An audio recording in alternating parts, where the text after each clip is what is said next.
පැන්න ගමන් පටන් ගන්න. එතකොට මිනිස්සුන්ට අප්පිරිය වෙනවා. ආශ්‍රය කරන්න හිතන්නේ නැහැ මිනිස්සු. ඊට පස්සේ මිනිස්සු ඒගොල්ලන් අයින් කරලා දානවා. ඕ මූට මොකුත් කියන්න එපා. ඇයි? හරිම මහා නිකන් මුහුබුලා කටක් තියෙන. කියන්නේ නැද අරිත් කියන මිනිස්සුන්ට නේ සමහරවිට කියනවා අයියෝ මගේ අම්මේ හරිම නිකන් මූසල කතා කියන්නේ. ගෙන්න ගන්න එපා. මිනිස්සු අප්‍රිය කරන කොන් වෙනවා. එහෙම මිනිස්සු ඉන්නවා. හොඳට මතක තියාගන්න.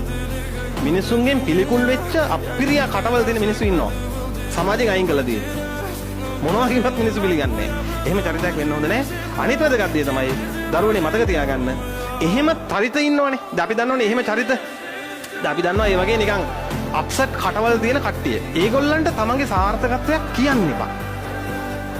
තමන්ගේ සාර්ථකත්වයක් කියන්න ඕන තමන්ගේ සාර්ථකත්වය හදවතින්ම දකින. ඒක දකින්න කැමති අයද විතරයි. එහෙමයි අපිට තේරෙනවනේ. හරි අපේ මොනවා හරි සාර්ථකත්වයකදී හදවතින් සතුටු වෙච්ච අය අපිට ජීවිතේ මුණ ගැහිලා තියෙනවා. ඒගොල්ලන්ට විතරයි තමන්ගේ සාර්ථකත්වය කියන්නේ. මන්නම් සාමාන්‍යයෙන් කියන දේ තමයි තමන්ගේ සාර්ථකත්වයන්. එහෙම හැමෝටම කියන්න අවශ්‍ය නැහැ. මොකද බහුතර